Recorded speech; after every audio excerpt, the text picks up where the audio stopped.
চলে যাবো এবার সেরেব্রাল পলসি বৈশিষ্ট্য সম্পন্ন একজন সম্ভাবনাময় তরুণ জাভেদের কাছে। আমি সৈয়দ আলী জাভেদ। আমি একজন সেরিব্রাল পলসি বৈশিষ্ট্য সম্পন্ন ফ্রিল্যান্স নিবন্ধ লেখক এবং আমি গ্রাফিক্স ডিজাইন পারি এবং 3D অ্যানিমেশন এই প্রযুক্তির সহায়তায় তৈরি করাটাও আমার মোটামুটি ধারণা রয়েছে। আমি যেটা দেখতে পাচ্ছি সেটা হচ্ছে আমার যে কর্মক্ষেত্রে সেখানে প্রতিবন্ধকতার পথে পথে আমার যাতায়াতের সমস্যা হয়, প্রবেশ ক্ষমতাতে সমস্যা হয়, অনেক ক্ষেত্রে কাজ পেতে সমস্যা হয়। বেশিরভাগ ক্ষেত্রে প্রতিবন্ধী ব্যক্তি হিসেবে আমাকে অনেকে ট্রাস্ট করতে পারে না যে আমি কাজটি কি করতে পারবো কি পারবো না।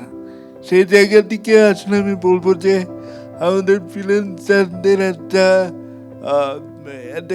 করা উচিত যে আরও উৎসাহিত করা উচিত এবং আমাদের যে সমস্যাগুলো সেগুলো সমাধানের জরুরি এবং আমাদের আরও যে সমস্যাগুলো সেটা সমাধান করে বিশেষ করে কর্মসংস্থান থেকে গুরুত্ব দিয়ে অগ্রাধিকার ভিত্তিতে সে জায়গাটাতে কাজ করতে হবে।